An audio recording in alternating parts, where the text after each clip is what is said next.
श्रोताओं नमस्कार। दुनिया के कई देशों की तरह कोरोना वायरस का प्रकोप भारत में भी एक बार फिर से तेजी के साथ अपने पैर पसार रहा है।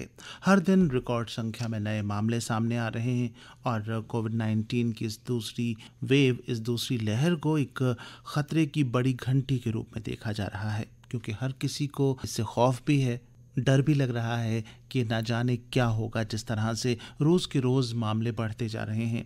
इसी खतरे को ध्यान में रखते हुए प्रधानमंत्री नरेंद्र मोदी ने 4 दिन के टीका उत्सव की घोषणा की थी, जो कि 11, 12, 13 और 14 यानी आज 14 अप्रैल तक जारी रहा।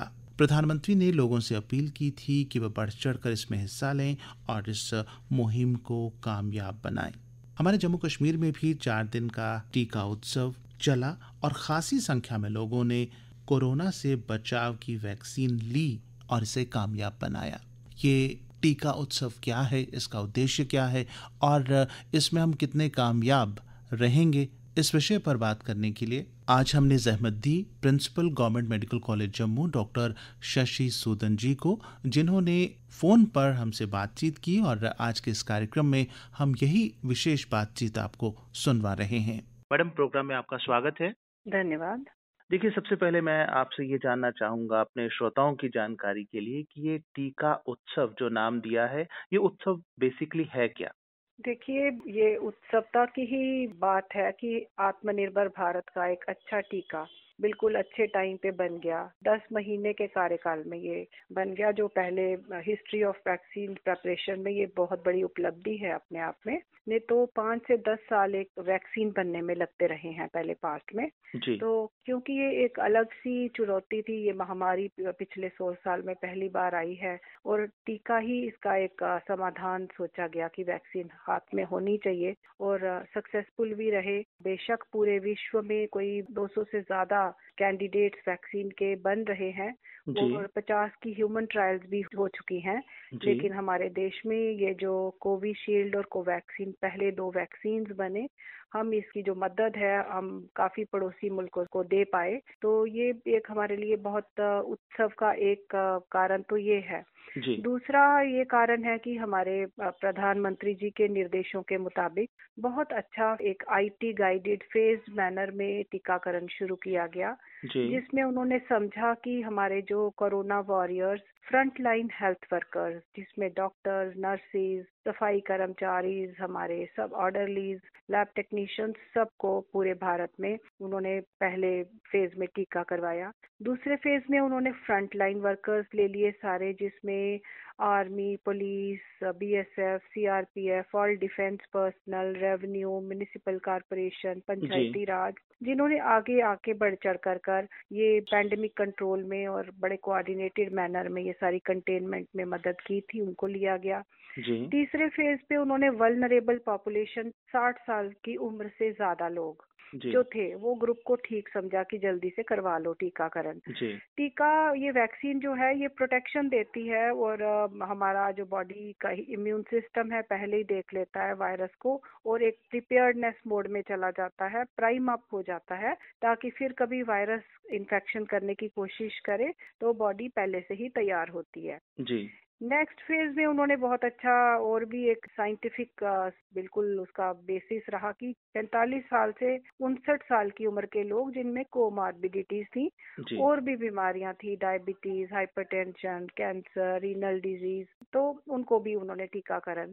और फिर अगले फेज में उन्होंने और भी अच्छा ये बढ़ावा देने के लिए वैक्सीनेशन ड्राइव को कि बड़ी जल्दी हो जाए, हम्म। एक उत्सव मोड में ही चला गया। ये मानिए 45 साल की उम्र की जितनी जनता है जी। बढ़ चढ़कर आगे आए और अपनी वैक्सीन करा दे। जी। तो ये जो एक उत्सव के रूप में पूरे भारत में टीकाकरण हो रहा है, इससे ये है कि जब एक बहुत सारी जनता हमारी वैक्सीनेटेड होगी तो एक लेवल ऑफ हर्ड इम्यूनिटी जी। पूरी कम्युनिटी में ही एक लेवल ऑफ इम्यूनिटी रहता है कि जी। वायरस को एस्टेब्लिश होने में उस पर्टिकुलर कम्युनिटी में मुश्किलात आएगी। जी। तो ये मकसद है, ये टीकाकरण जो उत्सव है उसमें प्रधानमंत्री जी ने 4 पहलुओं को स्ट्रेंथन करने के लिए कहा, जी। जिसमें उन्होंने कहा कि जो लोग नहीं भी पहुंच सकते टीकाकरण स्थान तक या जिनको मोटिवेशन की जरूरत है कि आप जी। भी आइए, जिनमें जी। कोई रेजिस्टेंस या इनहिबिशंस हैं, उनको हमें प्रोत्साहित करना चाहिए कि बढ़ चढ़कर एक जिम्मेवारी समझकर आगे जी, आइए जैसे और उन्होंने कहा कि टीकाकरण। ईच वन वैक्सीनेट वन, हाँ, हेल्प करे ईच दूसरों वन को। Vaccinate one. हाँ, जी, तो ये बहुत अच्छा है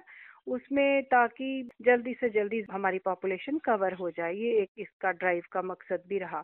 जी, लेकिन उस वैक्सीनेशन के बावजूद जैसे हम देख रहे हैं सेकंड सर्ज है, एक सेकंड वेव ऑफ कोविड है पूरे इंडिया में। तो अगर कोई हो भी जाता है इससे इन्फेक्टेड, उसका भी हमें साथ देना है, उपचार में पूरी मदद करनी है। उसको भी जी, पता होना चाहिए कि घर में अपने आप को अच्छे से मॉनिटर करे, ऑक्सीजन ड्रॉप हो 4 से 5 डिग्रीज तो, या परसेंटेज आप कह सकते हैं, तो एकदम हेल्थ केयर फैसिलिटी हमारी व्यवस्थित पूरी काफ़ी ज़्यादा है इस टाइम। वक्त के साथ हमने अपनी कैपेसिटीज़ को बिल्ड कर लिया है, तो हेल्थ केयर फैसिलिटी में आएँ।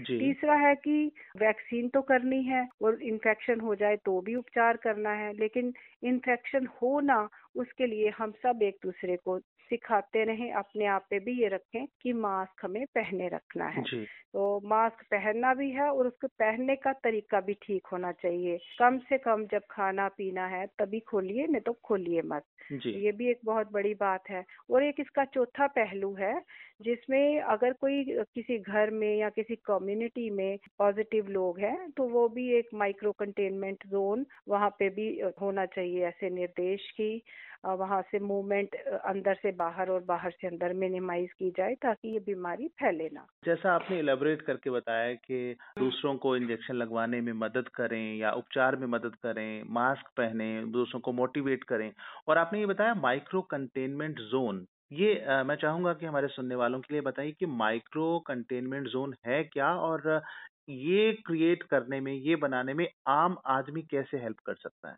देखिए, ये डिस्ट्रिक्ट एडमिनिस्ट्रेशन बहुत प्रोएक्टिवली इसमें कर रही है कि किसी भी एरिया में जब हमारी कोई पॉजिटिव केस, शुरुआत से ही ऐसा था कि जिस घर में भी पॉजिटिव केस थे उसके घर के बाहर एक लगा दिया जाता था स्टिकर कि इस घर में कोविड पॉजिटिव है, वहाँ के लोग वहाँ से बाहर ना जाएं और वहाँ कोई अननेसेसरीली वहाँ पे आए भी ना उस घर में।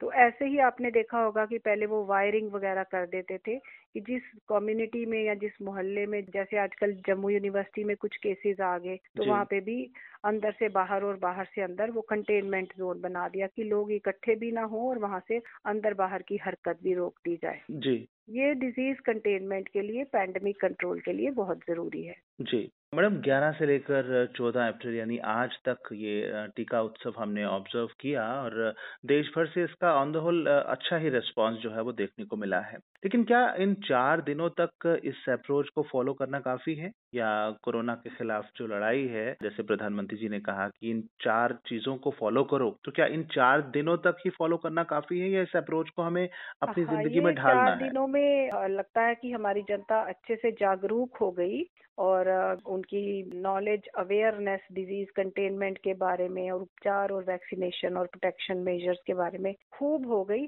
तो जनता से उम्मीद की जाती है कि अब वो रुकेंगे नहीं। जी, 4 दिन में जो शुरुआत हुई वो बढ़ चढ़कर आगे चलेगी, इससे जी, ज्यादा अच्छे तरीके से बढ़ावा रहेगा इसमें, ये स्टेटिक मोड में नहीं जाएगी या कम नहीं होगी, जी, ऐसी उम्मीद की जाती है जब तक पैंडेमिक पूरी कंट्रोल में ना आए। जी।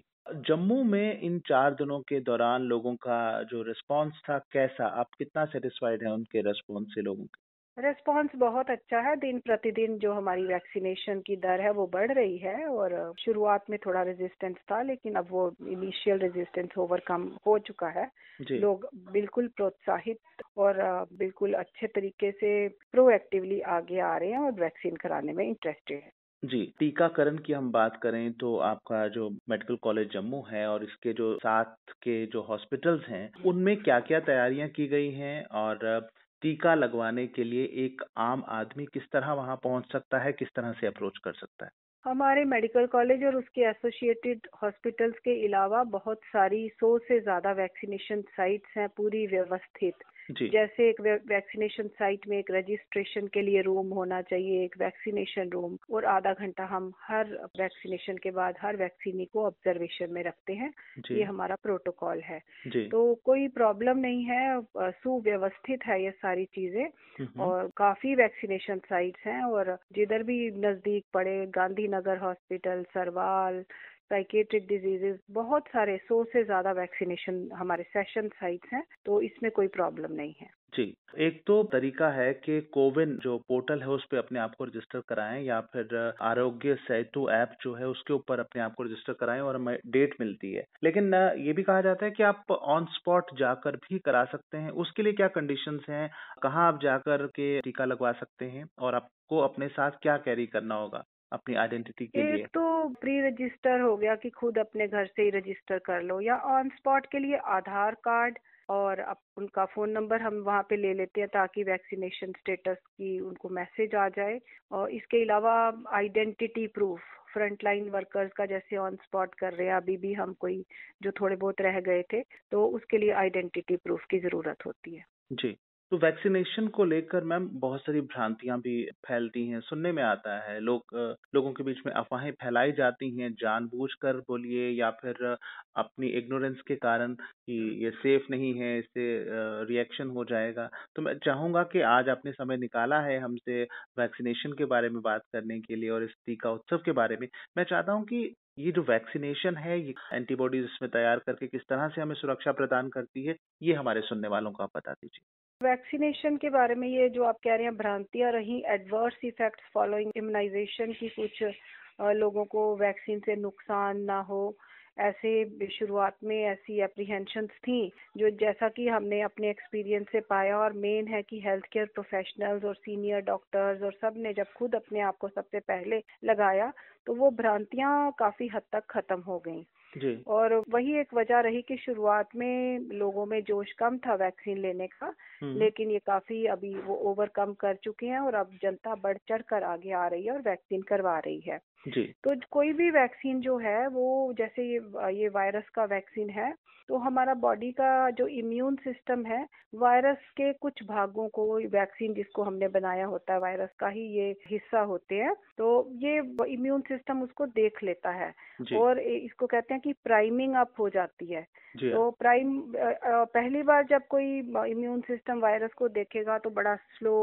और बड़ा कम सा रिस्पांस होगा, लेकिन जब दूसरी बार ये ओरिजिनल वायरस हमारी बॉडी कभी एनकाउंटर करेगी, तो एक रैपिड और एक बहुत मैग्नीट्यूड वाला इम्यून रिस्पांस आएगा जल्दी, और डिजीज को शुरुआत में ही कंट्रोल कर लेगा। जी। मैम, जब हम वैक्सीनेशन लगवाते हैं, टीका लगवाते हैं, तो उसके बाद हमारी बॉडी में किस तरह के कुछ रिएक्शन बोल लीजिए या कुछ किस तरह के सिम्पटम्स आ सकते हैं? जैसे किसी को बुखार हो जाता है, किसी को पेन होता है, किसी को पेट खराब हो जाता है, तो किस तरह के कुछ लक्षण आ सकते हैं और इन लक्षणों से घबराना क्यों नहीं है?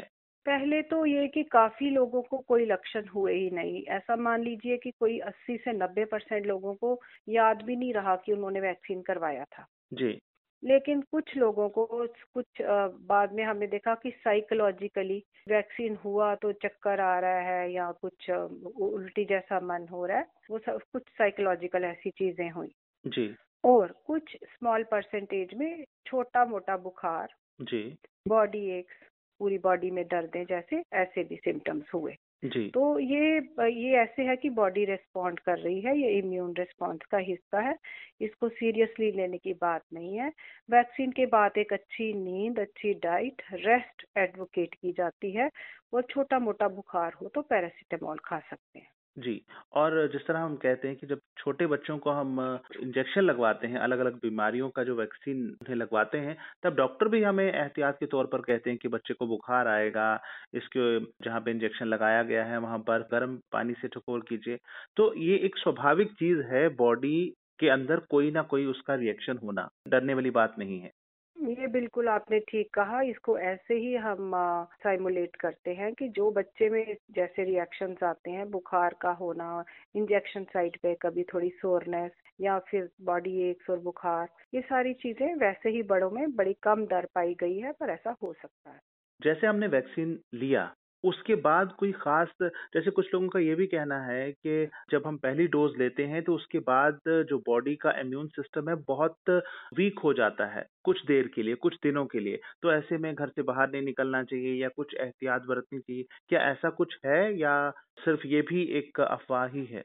इम्यून सिस्टम वीक कभी नहीं होता इसमें, लेकिन ये भी मान के मत चलिए कि वैक्सीन ले लिया तो हम इम्यून हो गए। जी। वैक्सीन के बाद भी 100% प्रिकॉशंस, जिसमें मास्क पहने रखना है, सोशल डिस्टेंसिंग, गैदरिंग्स अवॉइड करनी है, हैंड वॉशिंग बार बार करते रहना या अल्कोहल बेस्ड हैंड सैनिटाइजर का इस्तेमाल बार बार करते रहना है। ये सारी चीजें वैसे ही उतनी ही कड़ाई से करते रहना है जैसे हम वैक्सीन से पहले कर रहे थे, क्योंकि वैक्सीन के बाद देखा गया है, फुल वैक्सीनेशन के बाद भी इन्फेक्शन हुए हैं, पर ऐसा महसूस करते हैं कि इन्फेक्शन कम होंगे, उनकी रेट कम हो जाएगी, उनकी सीवियरिटी डिजीज की कम हो जाएगी, हॉस्पिटलाइजेशन कम होंगी, डेथ कम होंगी, पर इन्फेक्शन वैक्सीन के बाद नहीं होगा, ऐसा नहीं है। जी। मैम, कोरोना फैला था तो शुरू से ही सरकार ने पहले तो लॉकडाउन लगा दिया, फिर बाद में जब अनलॉक की प्रक्रिया शुरू हुई तो साथ-साथ ये भी बताया जाता रहा कि हमें कौन-कौन सी एहतियात जो है वो बरतनी है। बहुत कुछ आम हो गया, इंजेक्शन भी आ गया, लगना शुरू हो गया, तो लोगों में कहीं न कहीं ये विश्वास पैदा हो गया, अब तो इंजेक्शन आ गया है, वैक्सीन आ गई है तो हम सुरक्षित हैं। तो लोगों ने लापरवाही शुरू कर दी। ये लापरवाही का ही कारण है कि आज दोबारा से ये दूसरी वेव आ चुकी है और आप महाराष्ट्र और दूसरे बहुत सारे स्टेट्स में देखिए कितनी बुरी हालत होती जा रही है। और जम्मू कश्मीर की बात करें, यहाँ भी मामले बढ़ना शुरू हो गए हैं। तो ऐसे में आप क्या कहना चाहेंगे, लोगों को किस तरह से समझाना चाहेंगे कि जो गलती हम लापरवाही से कर चुके हैं उसे ना करें? आज के बाद जिस जिसको भी ये मैसेज मिल रहा है और जो लोग सुन रहे हैं वो आगे अपने सगे संबंधियों तक मैसेज पहुंचाएं कि लापरवाही की कोई गुंजाइश नहीं है। ये महामारी मोड में आने वाला एक वायरल इन्फेक्शन है, जिसमें 1 से 20, 20 से 200, 200 से 20,000 होने में टाइम नहीं लगता, क्योंकि ये एक रेस्पिरेटरी वायरस है। नाक मुंह के जरिए ये फैल रहा है, खांसने, बोलने या छींकने के टाइम ये मुंह से निकलता रहता है और फैलता भी जाता है। और अभी जो करंट स्ट्रेन्स हैं ज़्यादा ट्रांसमिसिबल स्ट्रेन्स हैं, और जो सेकंड सर्ज है वो बड़ी स्पीडियर सर्ज आई है, जिसमें बहुत अपवर्ड अलार्मिंग ट्रेंड है। जनता का ही रोल है। हमारी वैक्सीन को लेके सरकार ने जनता की तरफ जो उनका रेस्पॉन्सिबिलिटी थी कितनी अच्छे से निभाई। हमारी हेल्थ केयर इंस्टीट्यूशंस ने तैयारियां बहुत ज़्यादा बढ़ाई, हमारे डॉक्टरों ने, हेल्थ केयर प्रोफेशनल्स ने खूब रोल किया। हम पूरे व्यवस्थित हैं, लेकिन जनता के सहयोग के बिना महामारी का जो हम रुख देख रहे हैं, ये कुछ लापरवाहियों और अज्ञानताओं की वजह से है। इन पे एकदम रोक लगानी होगी, एकदम अर्जेंट, इमीडिएट, तभी हम इसको एक दूसरी डायरेक्शन दे पाएंगे। नहीं तो स्थिति नियंत्रण से बाहर जाने के भी बराबर चांसेस रहते हैं। जी। डॉक्टर साहब, हम रोज़ देखते हैं, अखबारों में पढ़ते हैं, रेडियो पे सुनते हैं, टीवी पे देखते हैं कि जम्मू कश्मीर में भी मामले बढ़ते जा रहे हैं तेज़ी से। तो मेडिकल कॉलेज जम्मू के प्रिंसिपल होने के नाते मैं आपसे पूछना चाहूँगा कि आपकी तैयारियाँ कैसी हैं? भगवान ना करे कोई खतरनाक स्थिति पैदा हो जाए या हालात हाथ से बाहर निकलते नज़र आएँ, तो उसके लिए क्या तैयारियाँ हमने करके रखी हैं? तैयारियां हमारी मैनीफोल्ड्स बढ़ी हैं। हमारे ऑक्सीजन बेड्स बहुत बढ़ गए हैं, हमारे वेंटिलेटर्स, हमारे मॉनिटर्स, हमारी इंटेंसिव केयर, हमारा ह्यूमन रिसोर्स, सब कुछ बढ़ा है। लेकिन इस बीमारी को महामारी मोड में मत आने दें और स्थिति नियंत्रण में रहे। जनता के सहयोग के बिना ये एक जो बैलेंस है वो इम्बैलेंस ना होने लगे, ऐसे हालात ना बनने दें, ऐसी जनता को फरियाद की जाती है। जी। डॉक्टर साहब, आपकी ज़िम्मेदारियाँ दिन-ब-दिन बढ़ती जा रही हैं, सभी डॉक्टर्स की, इवन जो पैरामेडिकल स्टाफ है उनकी, आप सभी योद्धा के रूप में दिन-रात एक करके अपनी जान जोखिम में डाल के लोगों की सुरक्षा कर रहे हैं, उनकी रक्षा कर रहे हैं, उनके बचाव के लिए काम कर रहे हैं। आपने कीमती वक़्त निकाला हमारी गुज़ारिश पर, हमारे श्रोताओं के लिए। मैं चाहूँगा कि आज आप यहाँ पर हैं, एक बार फिर से हमारे सुनने वालों को एक अपील कर दें ताकि वो निष्ठावान होकर अपने व्यवहार में परिवर्तन लाएं, ताकि इस महामारी का खतरा हम लोगों पर, हमारे समाज पर ना बढ़े। हाँ जी, जनता को मेरी तरफ से यही एक फरियाद है, अपील है कि ये महामारी जो है एक वाइल्ड फायर की तरह, एक जंगल में जैसे आग फैलती है, उस मोड में फैलती नजर आ रही है। हमारे बेड्स बड़े फास्ट मोड में भरते जा रहे हैं, मरीज बहुत तेजी से हमारे हॉस्पिटल्स में रिपोर्ट करना शुरू हो गए हैं। हमारे जो टेस्ट हम कर रहे हैं उसमें पॉजिटिविटी रेट बहुत तेजी से बढ़ रहा है।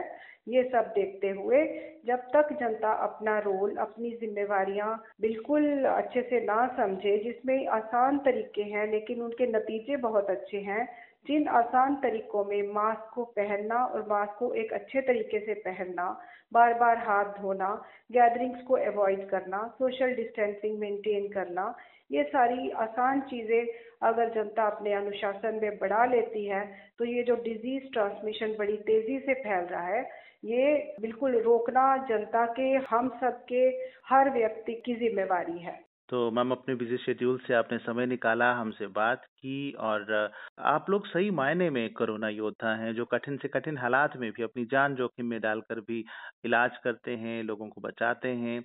आपका बहुत बहुत धन्यवाद हम करना चाहते हैं कि आपने हमारे लिए समय निकाला और हमारे श्रोताओं को ढेर सारी जानकारी इसके बारे में दी। धन्यवाद। तो श्रोताओ, आज के इस कार्यक्रम में हमने आपको principal government medical college Jammu doctor Shashi Sudan ji से की गई बातचीत सुनवाई टीका उत्सव के बारे में, और उन्होंने ढेर सारी जानकारी हमारे साथ साझा की कि किस तरह सतर्कता और वैक्सीनेशन और ज़रूरी एहतियात अपनाकर हम खुद को भी और दूसरों को भी कोरोना के खतरे से बचा सकते हैं।